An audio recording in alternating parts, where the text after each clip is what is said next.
আসসালামু আলাইকুম। ওয়াজাহা টাফিং সেন্টার থেকে আমি সোহাম বলতেছি। যারা এখন আমাদের চ্যানেলটি সাবস্ক্রাইব করেন নাই, সাবস্ক্রাইব করে থাকবেন যেন পরবর্তী ভিডিও সবার আগে পেয়ে যান। আজকের বিষয়টা হচ্ছে ভাইয়া হাই প্রবাসনের বিষয় নিয়ে প্রতারণা হচ্ছে। হাই প্রবাসন বিষয়ে আমি যাদের প্রতারণা তাদের তো পরে বলতেছি। হাই প্রবাসন বিষয়ে এখনও ভাই বলতেছি, যাদের বাজার নিয়ে কোনো সমস্যা নাই, যাদের এমার্জেন্সি বাংলাদেশ ত্যাগ করা লাগবে, এমার্জেন্সি ডুবে আসা লাগবে, শুধুমাত্র ট্রাই করবেন। না হলে যাদের আমাদের মতো মিডিয়াম ফ্যামিলি বা আমাদের মতো আর্থিক অবস্থা যাদের কম, তারা ভাই ১-১.৫ মাস অপেক্ষা করেন। নর্মালভাবে ইনশাআল্লাহ সব কিছু চালু হবে, আর দুর্গতি করবেন না।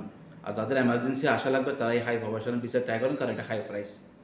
আর প্রতারণা হচ্ছে ভাই, আমাদের কাছে ভিডিও দেওয়ার পর অনেক ভাই ভিডিও হোয়াটসঅ্যাপে লক করছেন, লক করার পর বলছেন ভাই বিচার প্রমাণ হিসেবে আপনি মিথ্যা কথা বলতেছেন, প্রমাণ হিসেবে বিচার কপিটা দেন।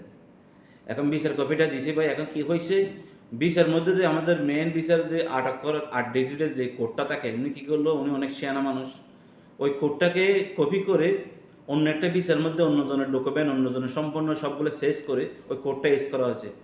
কোডটা ইউজ করার পর ওনাকে বলে দিয়েছে ভাই হ্যাঁ আপনার বিচার তো হয়ে গেছে, আপনি এক কাজ করেন, এই যে এখানে ৮ ডিজিটের কোড আছে, ওই কোডের উপর চেক করলে আপনার ডিটেলস সব চলে আসবে। এখন তো ভাই কোডের উপর চেক করলে কোনো কারো অ্যাড্রেস আসে না, অ্যাক্টিভ লোকটা কি দেশের বাইরে না দেশের ভিতরে আছে, সব এগুলো শো করবে, কিন্তু নাম ঠিকানা কিছু শো করবে না। যাক, এটা হয়ে গেল। এখন ভাই আমরা বলতেছি, যাদেরকে ভিসা সম্বন্ধে লেনদেন করেন 100% ভেরিফাই করে, যেটা আপনি পরবর্তী টাকা আনতে পারবেন এরকম দেখি আপনি টাকা লেনদেন করবেন। আমাদের মাধ্যমে লেনদেন করলেও আমাদের রিসিপ্ট নিয়ে যাবেন, পরবর্তী যেন টাকাটা আপনি পান। আমরা এখন বলতেছি যদি ভিসা না হয় আমরা সম্পূর্ণ টাকা ব্যাক করি, সেইভাবে যদি আপনার কোনো ডকুমেন্ট লাগে সেইভাবে নিয়ে যাবেন, তো আপনার অন্য প্রতারণা থেকে সাবধান থাকবেন, অন্য জনের দালাল থেকে সাবধান থাকবেন। দ্বিতীয় কথা হচ্ছে ভাই, আপনার অনেক ভাই এখনও পর্যন্ত ভিসা লাগাচ্ছেন, অবহেলা করতেছেন, এদিক ঘুরতেছেন। যারা এখনও অবহেলা করতেছেন বা অবহেলা করবেন না, সময় বেশি দিন নাই, শিগগিরই আমরা কাজগুলো করে নেন। আর একটা গুড নিউজ হচ্ছে ভাই, গুড নিউজ না, এটা হচ্ছে বেঙ্গল লটারি ভাই, ওনারটা আপনি, এটা হচ্ছে ক্যান্সেল ভিসা আমরা এমনি ট্রাই করতেছি, দুপুরবেলা বসে রয়েছি দেখি এমনি করা যায় কিনা। ট্রাই করতে হঠাৎ করে দেখা যাচ্ছে কি ওনার কাগজপত্র ডকুমেন্টগুলো নিয়ে গেছে, অ্যাপ্রুভালটা কনফার্ম করে দিয়েছি। এখন আমরা তো অবাক, কারণ ক্যান্সেল ভিসা হঠাৎ করে কোম্পানির মধ্যে অ্যাপ্রুভাল হয়ে গেল।